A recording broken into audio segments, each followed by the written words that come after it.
রোজ রোজ বাচ্চাদের টিফিনে কী দেবো ভেবে উঠতে পারে না। রুটি সবজি দিলে রোজ খেতে চায়নি। আমাদের দুপুরে স্কুল থাকে, ওই জন্য দেখো তেলেরই জিনিস বানিয়ে দিয়েছিলাম।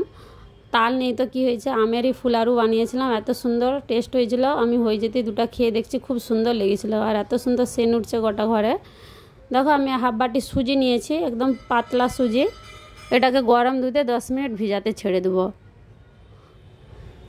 এটা 10 মিনিট যতক্ষণ ভিজছে, দেখো একটা মিক্সির জার নিয়ে নিয়েছি, তাই হাফ বাটি চিনি নিয়েছি আর একটা আম নিয়েছি, পাকা আম। সেটাকে আমি ভালো করে কেটে তার পল্পটা তুলে মিক্সির জারেতে একদম ফাইন পেস্ট বানিয়ে নেব।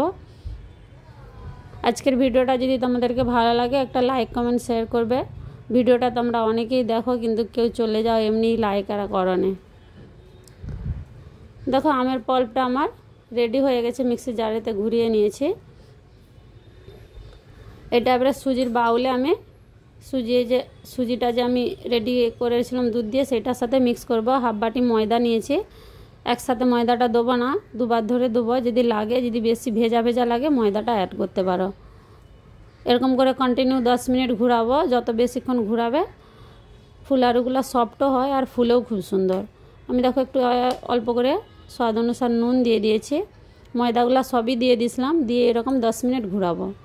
ব্যাটারটা আমার রেডি হয়ে গেছে। দেখো গ্যাসের উপরে তেলও গরম করতে দিয়েছিলাম, তেলটা গরম হতে গ্যাসটাকে মিডিয়াম ফ্লেমে কমিয়ে দিয়ে সব ফুলারুগুলানকে এরকম করে আমি ফ্রাই করে নিয়েছি। এরকম ধরনের কালার এসেছিল।